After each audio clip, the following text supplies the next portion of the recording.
The Ukrainian army is grinded on battlefields while Kyiv does not dare to enter into negotiations with Russia. At his press conference following the BRICS summit, Russian President Vladimir Putin made a number of important statements shedding some light on the current stage of the Ukrainian conflict.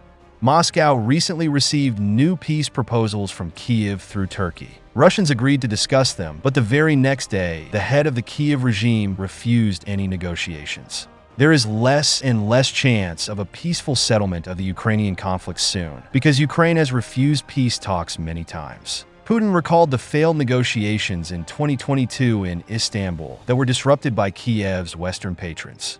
Today, the lifting of martial law would lead to elections in Ukraine. Zelensky understands that peace on any terms is the way to lose his power. While his Western curators are not ready to lose their puppet useful to prolong the war and inflict maximum damage to Russia.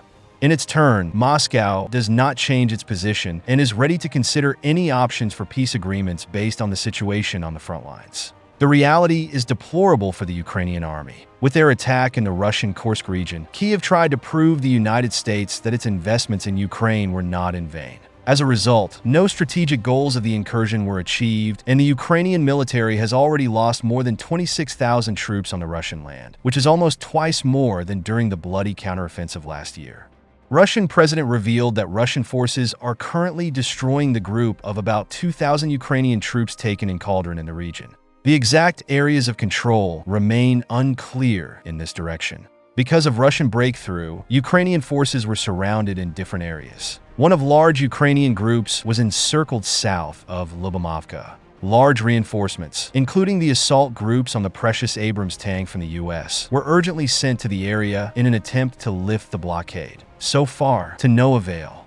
2 more cauldrons were reported near Novoivanovka and in the forest south of Olgovka.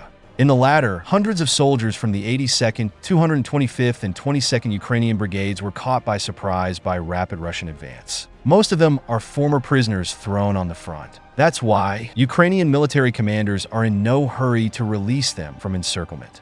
Ukrainian positions are not better on the Donbass front lines. 6 out of 11 new mechanized brigades of the armed forces of Ukraine raised in 2024, equipped and trained by NATO, have already entered battles. 5 of them are deployed in the Pokrovsk direction. Despite the high hopes for them in Kyiv and NATO, the newly formed units failed to stop Russian advance.